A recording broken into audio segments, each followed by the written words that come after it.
السلام عليكم ورحمة الله وبركاته.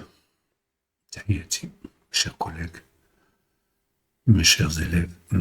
Encore, on va essayer de poursuivre un peu de nucléaire afin de passer au dosage. Bon, comme d'habitude, on passe un peu de publicité pour des films.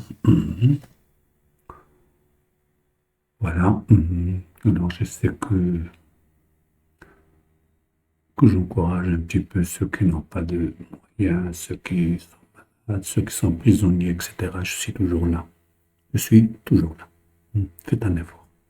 Bien. Votre programme du premier semestre, il ne reste pas grand-chose. Oui, très bien. Il reste seulement une partie de chimie et une partie des acides et des bases, c'est-à-dire le dosage. Et on passe à l'électricité. L'électricité, ça va vous plaire. Ça va vous plaire beaucoup, je pense. Vous voyez très bien, il y aura beaucoup d'expérience, il y aura un peu d'électronique, tout ça. Alors, jusque-là, on essaie de nous concentrer sur un peu de la deuxième partie, elle est un peu difficile. Bon. Alors, j'espère que vous vous inscrivez dans votre chaîne et vous suivrez le cours des choses afin de bien assimiler le cours et les applications des exercices, et je monte petit à petit d'un cran dans les difficultés. Bon, alors, passons maintenant aux choses sérieuses. Vous vous souvenez très bien de ce qu'on a vu, donc Einstein, la relation d'Einstein, c'est-à-dire des unités, donc la relation c'est E égale à mc carré, et les unités qui sont adaptables à ce chapitre, donc on a vu le défaut de masse, etc., et l'énergie de masse. Bon. On a vu les unités pour la masse, on a le kilogramme et on a U. Et on a même C-2. Ce sont 3 unités pour la masse. Pour l'énergie, on a le joule comme d'habitude. Et on a l'électronvolt ou le méga électronvolt, etc. On a démontré un U, c'est-à-dire la masse correspondante à l'unité de masse atomique, c'est le 131,5, mais c'est moins 2. On a démontré, ça veut dire un défaut de masse, c'est-à-dire lorsque les nucléons ils sont libres, ils ont une masse. Mais lorsqu'ils se rassemblent, s'unissent, donc ils vont perdre un peu de cette masse. Cette perte, c'est ce qu'on appelle le défaut de masse. On a fait un petit calcul pour l'hélium, etc. On refait ça. D'accord. Donc pour un noyau, faites attention, maintenant je parle seulement d'un noyau. Donc, dans un noyau, il a A nucléon, c'est-à-dire il a des Z protons et N neutres. Donc, qu'est-ce que ça veut dire? L'énergie de liaison. L'énergie de liaison, c'est l'énergie nécessaire pour... c'est-à-dire qu'il faut donner au noyau pour libérer les nucléons. C'est tout. Est-ce que tu as vu l'énergie de liaison? Donc, elle est toujours positive, et là, il y a un défaut de masse, bien sûr, c'est ZNP plus N moins la masse du noyau. Ce défaut de masse, on avait les unités, on avait tout ça, et on a démontré comment calculer ce défaut de masse. On a fait un exemple, et on est parti à l'énergie de liaison. Donc, l'énergie de liaison, c'est le défaut de masse fois C carré. D'accord? On a même calculé quelques exemples. Donc, qu'est-ce que vous avez? Vous avez un noyau. Je ne parle pas. Faites attention, ça va faire du brouillard. Un noyau. Il a un défaut de masse. Il faut savoir calculer le défaut de masse. Et à partir du défaut de masse, il faut savoir calculer l'énergie de liaison. Et à partir de cette énergie de liaison, on va voir l'énergie de liaison pour chaque nucléon. C'est l'énergie de liaison par nucléon. Donc, ce sont des 3 paramètres à calculer. On n'en discute pas. Sinon, il y aura un problème. Faites attention. Bon, là, donc regardez l'énergie de liaison par nucléon. C'est l'énergie de liaison qu'on a calculée divisée par A. Et voilà. Et avec cette énergie-là de liaison par nucléon, c'est là où on va classer les noyaux, les nucléides par leur stabilité. Chaque fois que ce E est grand, cette énergie elle est grande, chaque fois qu'il est stable. Bon, voilà, j'ai donné quelques exemples. J'ai donné l'azote 14, l'oxygène 18, fluor 18, néon 18, etc. Mais ce ne sont pas des... Ils ont le même A, mais ils n'ont pas le même Z. Faites attention, ce ne sont pas des isotopes, ce sont des nucléides. Donc on a vu que le plus stable, regardez, on a calculé l'énergie de liaison par nucléon. On a trouvé, regardez, le plus stable, c'est ça, 7,76, ce qui a EL sur A maximum. Donc, il est suivi par l'azote, 7,47. Il est suivi par le néon, 7,338. Et après, le fluor. Regardez, ils sont là. On a justifié le noyau le plus stable parmi ça, c'est l'oxygène le plus stable parce qu'il a une E la plus grande. Regardez, 7. Il est suivi par l'azote, il est suivi par néon et enfin le fluor. Alors, maintenant, qu'est-ce que je vais? Je vais classer, je vais essayer de classer ces noyaux par leur valeur de moins EL sur A, pas EL sur A. Alors, regardez, on va prendre ces exemples. C'est ce qu'on appelle le diagramme d'Aston. Le diagramme d'Aston, il est là. Donc, on va tracer moins EL, moins l'énergie de liaison par nucléon, c'est moins EL sur A, en fonction de A. D'accord? Alors, allons-y pour l'azote. Pour l'azote, 14, 7. D'accord? 14, 7, c'est ici, qu'est-ce que j'ai? J'ai 40, donc j'ai ici 20. D'accord? J'ai 20. Donc, 20 divisé par 5, c'est 4. 4, 8, 12, 14. Donc, c'est ici 14. D'accord? Voilà A. 14, ça donne combien? 7,47,3 en précision. C'est MeV par nucléon. D'accord? Alors, regardez 7. Instant, qu'est-ce qu'il trace? C'est le moins. Moins de ça. D'accord? C'est moins.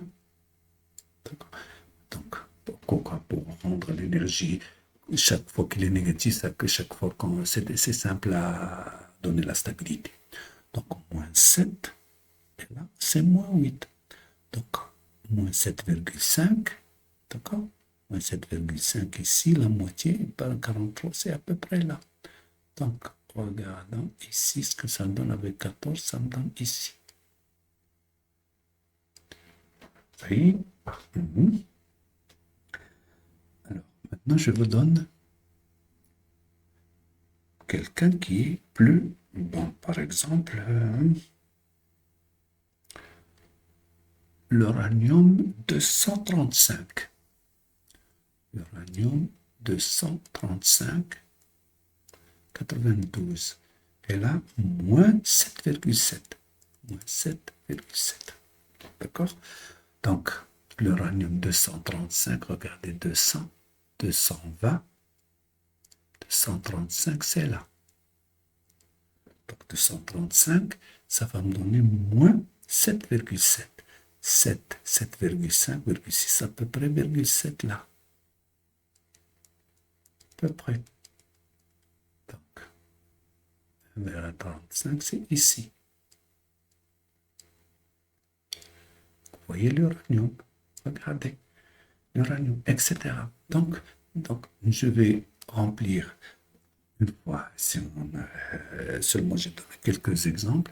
Alors maintenant, on va voir le diagramme d'Aston pour tous les éléments, pour tous les nucléons. Regardez, le voilà. Vous voyez très bien. Donc, c'est moins E, MEV par nucléon. C'est de 0. Regardez là. On ne descend pas au-delà de 9 entre les plus stables, etc. En tout cas, c'est pas grave. 1, c'est moins. C'est ça, ce qu'on appelle le diagramme ou la courbe d'Aston. Alors, qu'est-ce qu'il y a de 0 à 40? Donc, qui sont, premièrement, les noyaux qui sont stables. Les noyaux qui sont stables, ce sont ces noyaux-là.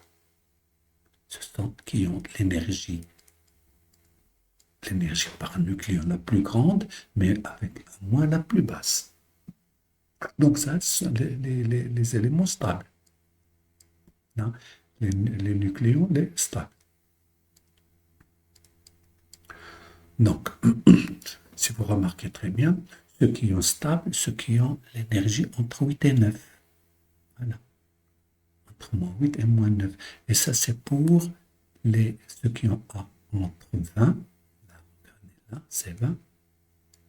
Et là, c'est à peu près 190. Ça, ce sont les nucléides les plus stables. Voilà.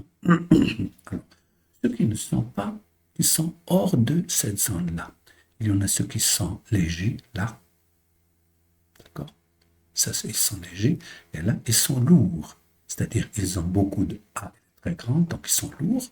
Et là, ils ont A inférieur à 20, donc ils sont légers. Donc, puisque ils ont un moins E très faible, donc ils ne sont pas stables. Ça, ce sont les stables. Non pas stables. Donc, qu'est-ce qu'ils vont faire? Ils vont chercher la stabilité. C'est-à-dire, ils vont se combiner entre eux pour donner quelqu'un en bas de stable. C'est ce qu'on appelle le phénomène de fusion. Par contre, là, ceux qui sont lourds, ils vont se diviser. C'est-à-dire ils vont se diviser en 2, en 3. Donc, pour trouver la stabilité, regardez, là, c'est ce qu'on appelle la fission, al-inshitar, al-indimaj. Ça y est, vous avez bien compris. Donc, c'est ce qui est écrit ici. Donc, c'est pour ça qu'il y en a 3 zones. La zone de stable, regardez, de 40 à 190, c'est la zone stable. Donc, il n'y a pas de problème. Ça, il y en a le strontium, par exemple, le xénon, vous savez très bien que c'est un gaz rare. Et le xénon, pour le dire, c'est un gaz rare. Il est très, très stable. Par contre, l'uranium, non. Vous avez la famille d'uranium. Donc, l'uranium, il fissionne en 2 ou 3 nucléides, ça dépend. Donc, la région 1, c'est la région des nucléides, des noyaux légers. Donc, ils vont se combiner entre eux en dégageant de la chaleur, c'est normal, dégageant de la chaleur pour se transformer en un noyau plus lourd. Regardez, HAA et H3A. Ils donnent l'hélium. D'accord? Un seul. Parce qu'il y a une fusion. Par contre, ceux qui sont au-delà de 190, il y a une division. Ils vont se fusionner pour donner d'autres qui sont plus stables. Alors, regardez là. Donc la courbe d'Astor représente moins EL sur A. D'accord? Vous voyez? Donc, c'est moins EL sur A.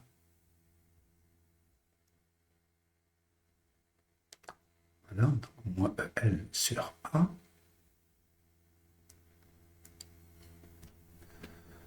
Nous, on a calculé EL sur A, mais lui, il représente moins EL sur A. C'est une question de convention. Cette courbe comprend 3 régions. Donc, la région des noyaux stables, c'est qu'elle est au milieu. Ce sont ceux qui ont une énergie de liaison par nucléon entre 8 et 9. 9 MeV par nucléon. Regardez, entre 8 et 9 MeV par nucléon. Leur nombre de masse A est entre 20 et 190 A, le nombre de nucléons, le nombre de protons, plus le nombre de neutrons. Donc, ils apparaissent autour du minimum de la courbe, c'est la stabilité. Région des noyaux légers, région 1, ce sont des noyaux instables, leur nombre de masse A inférieur à 20, la voilà, celle-là, comme les noyaux d'hydrogène, H1, deutérium, tritium. Ces noyaux peuvent fusionner.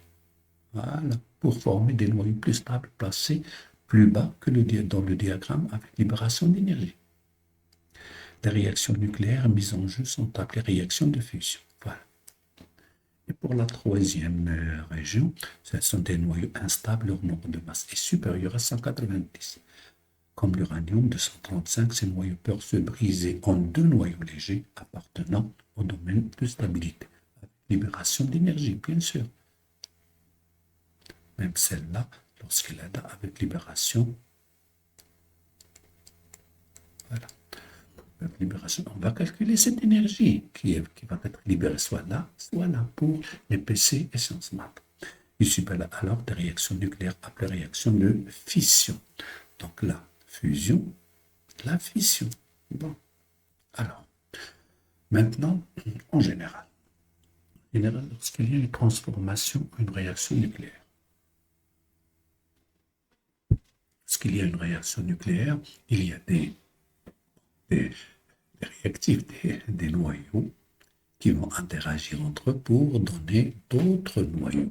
C'est normal, faites attention, je vais vous dire une chose. Lorsqu'il y a une réaction, là, c'est que là, il y a un excès d'énergie. D'accord? Donc là, il y a un excès d'énergie E1. Il va me donner à la fin, ça c'est au début, à la fin, il aura une énergie E2. Donc automatiquement, c'est E1 supérieur à E2. Sinon, il n'y a pas de transformation. Faites attention. Ça, ce sera une référence. Bon, allez, on verra, on va voir. Le bilan énergétique de cette anomalie, c'est calculer l'énergie de cette réaction. C'est ce qu'on appelle le bilan énergétique. C'est l'énergie de la réaction et delta E égale delta MC carré. Toujours c'est Einstein qui joue. Delta M, c'est quoi? C'est la masse des produits moins la masse des réactifs. Faites attention. D'accord? Alors, on va voir. Donc, delta E est égal à la masse des produits moins la masse. Regardez maintenant le défaut de masse, c'est une réaction. On a vu pour un noyau, ça y est. Donc, c'est delta M fois C carré. Pour un noyau, c'est E, L, vous savez, qui est égal à delta E. Attention, c'est E, L égal à delta E en général. Donc, delta M, elle est toujours positive. Pour un noyau, on a calculé le défaut de masse, on a calculé EL et on a calculé EL sur A. On est parti pour Aston, etc. Donc vous devez savoir comment faire le passage de là à là. On va faire un calcul détaillé de tout ça. Maintenant, faites attention, laissez tomber le noyau. Maintenant, ce sont des transformations nucléaires. Attention, ça, il a un calcul à part, et ça, un calcul à part. Donc, la masse des produits moins la masse des réactifs. On va voir que ici, on va utiliser ce qui a été fait ici. Dans delta M, etc. Donc, delta E fois C carré, c'est la masse de X3 plus la masse de X4 moins X1 moins X2. Alors, regarde. Qu'est-ce qu'on a dit?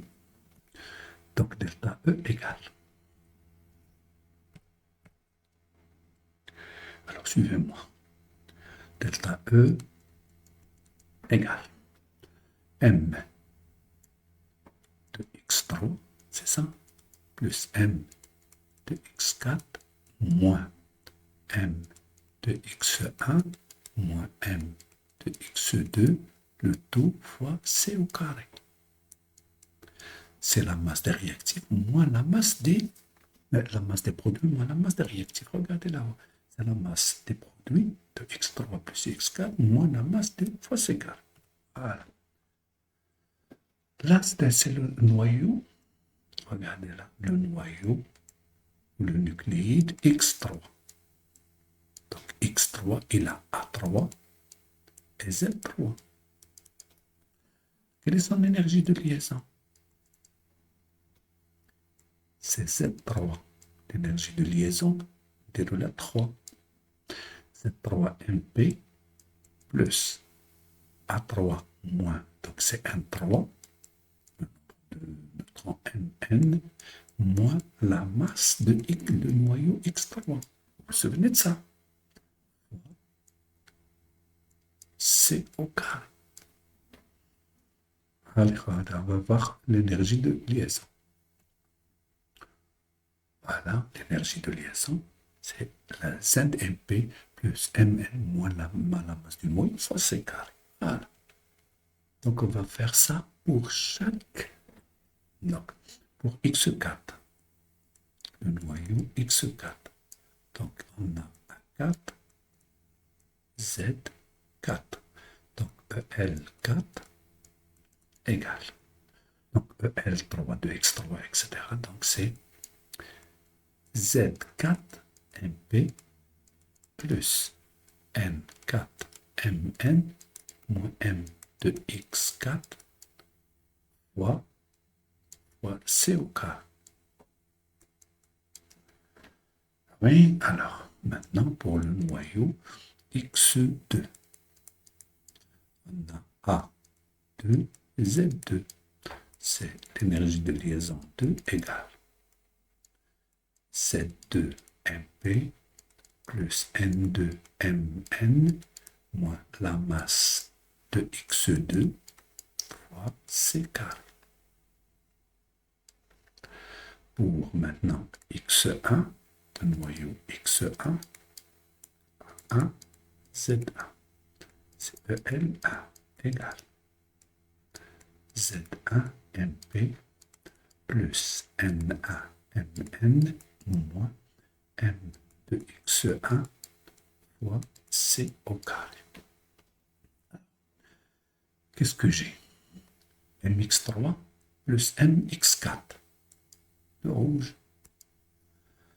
MX1, le voilà. MX4, oh, voilà, MX2, voilà. 2 c'est moins avec moins, d'accord? Regardez, MX3 et MX4. Donc maintenant, l'essence c'est carré. Donc, M, ça, plus ça. Ça va me donner quoi?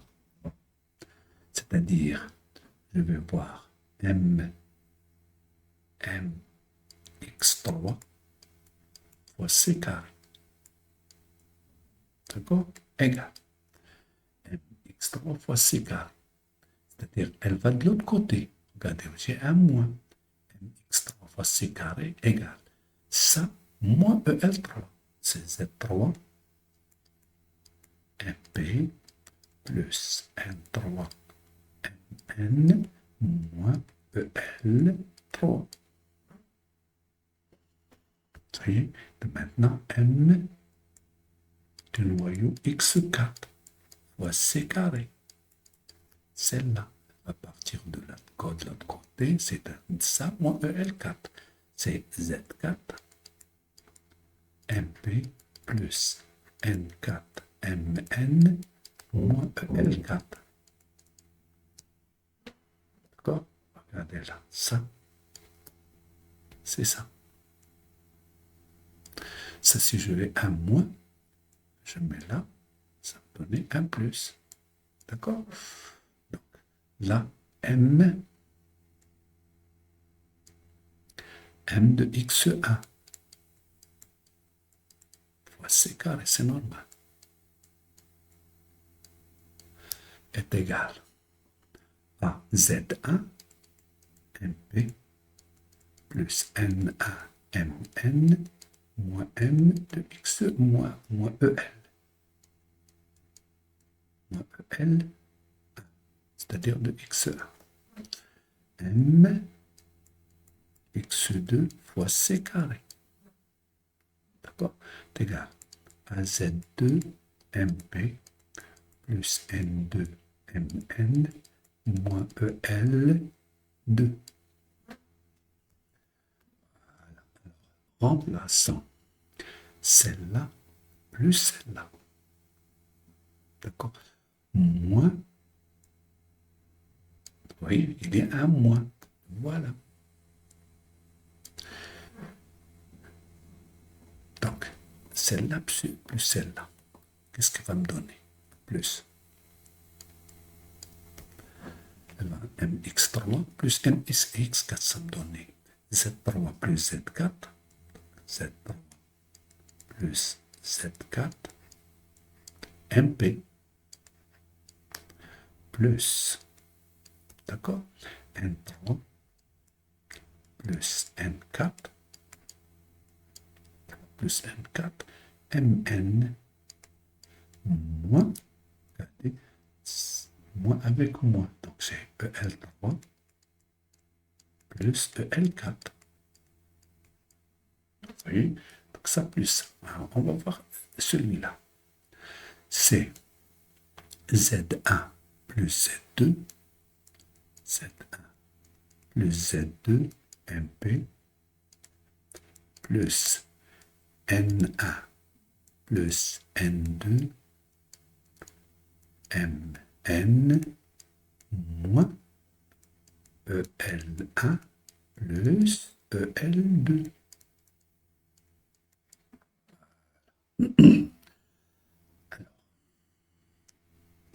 Alors, on revient un petit peu en arrière. Que dit Sodi?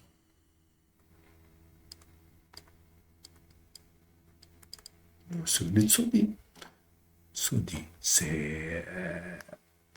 attends, je vais le faire avec une couleur. Donc là, voilà. Sodi, qu'est-ce qu'il dit? C'est le bilan. C'est la conservation. Conservation de A et conservation de Z. Donc de A, c'est A1 plus A2 est égal à A3 plus A4. Et Z1 plus Z2 est égal à Z3 plus Z4. Voilà. Votre conservation de sodium. Donc, regardez là, il y a un moins. Donc Z1 plus Z4 est égal à Z1 plus Z2. Puisqu'il y a ici un moins,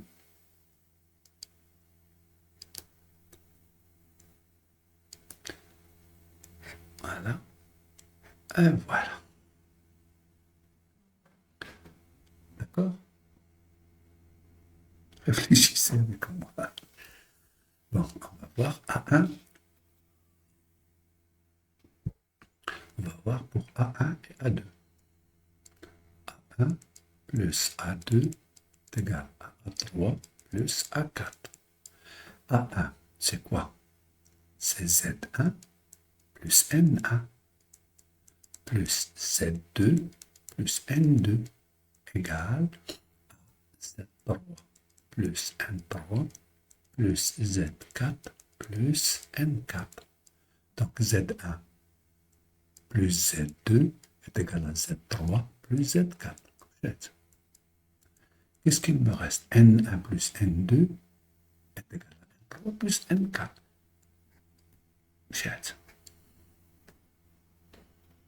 Vous voyez? Donc delta E à quoi égal? C'est là. Delta E égale, celle-là 0, c'est moins avec moins, c'est plus. Donc c'est EL1, c'est de X1, plus EL2, c'est de X2, moins EL de X3, moins EL de X4. Voilà. La variable d'énergie en fonction des énergies. C'est pour ça que je vous dis, faites attention pour la masse. C'est la masse des produits moins la masse des réactifs fois C carré. Pour l'énergie, regardez là, c'est E1 moins E2. E1, c'est l'énergie des réactifs, moins l'énergie, c'est inversé. Voilà. C'est l'énergie des réactifs, moins l'énergie des produits. J'espère que vous avez bien saisi cette démonstration parce que l'énergie et la masse des noyaux, c'est inversé. Il y a un moins. Regardez, c'est ce moins qui est là. Voilà. Bon, alors, maintenant, on a démontré donc l'énergie de la réaction. Donc, c'est quoi l'énergie? La réaction nucléaire spontanée. Donc, l'énergie libérée, puisque ça, c'est la valeur de ça, parce que c'est une énergie libérée, elle est négative. Donc, automatiquement, c'est en valeur absolue. Surtout pour les réactions nucléaires spontanées. Spontanées, par exemple, alpha, bêta, etc. Donc, pour les réactions nucléaires spontanées, l'énergie de la réaction est toujours négative. Négative. Pour déterminer l'énergie libérée de la réaction, solution, on applique la relation suivante, E, parce que delta E est négative, donc on met la valeur absolue pour avoir une énergie libérée positive. Voilà. Bon. Est-ce que vous pouvez faire ça? Bien, je finis. Après, on calcule le défaut de ma pour un noyau défaut de ma. On finira après. Donc, pour alpha. Donc, regardez. Pour alpha, voilà. Radioactivité alpha. Vous vous souvenez de alpha? J'ai un noyau pair, X, A, Z. Il me donne un noyau fils Y plus alpha, qui est un hélium 4,2.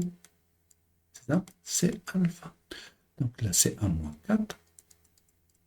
Et là, c'est Z-2. Voilà. Alors, on peut calculer l'énergie de cette radioactivité. Donc, ce qu'on a dit, la masse des produits, regardez là, on verra. C'est la masse, pour la masse. C'est la masse des produits moins la masse des réactifs égale l'énergie de l'énergie. Voilà, égale la masse de Y plus la masse de l'hélium, d'accord, moins la masse de X fois C au carré. Voilà.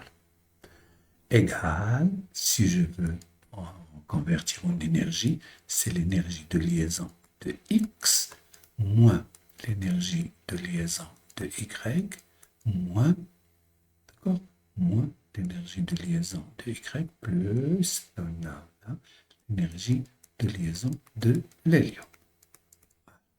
Voilà delta.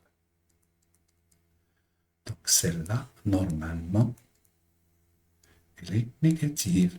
Donc on va avoir l'énergie de liaison égale la valeur absolue de delta E. Voilà. C'est qu'on a E libéré, c'est-à-dire qu'on va libérer. Dans quelques livres, on met Q là. Donc, mais nous, on met ça. Donc, on ne met pas Q. C'est une énergie libérée sous forme de chaleur, etc. Bon. Voilà pour bêta moins, par exemple.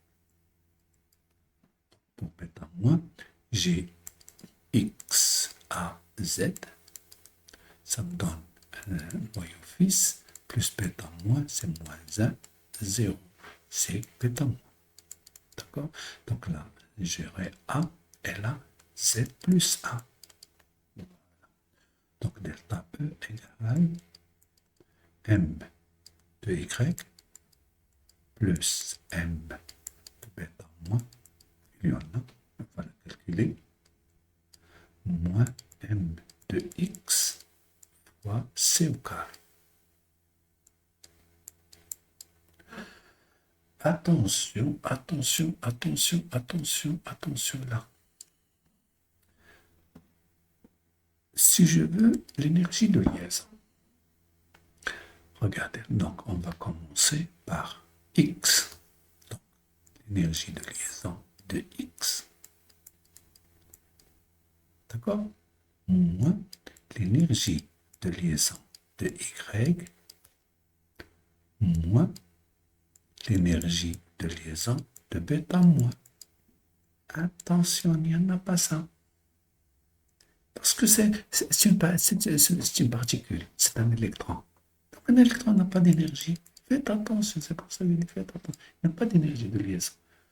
Ça y est, alors E est égal à la valeur absolue de delta. Bêta. Pour bêta plus, c'est la même chose. Bêta plus, c'est la même chose. Et voilà. J'espère que vous avez bien saisi. Donc, maintenant, ce calcul-là, il doit être bien traité. D'accord. Alors, je vous remercie et je vous laisse un peu de temps pour vous souffler.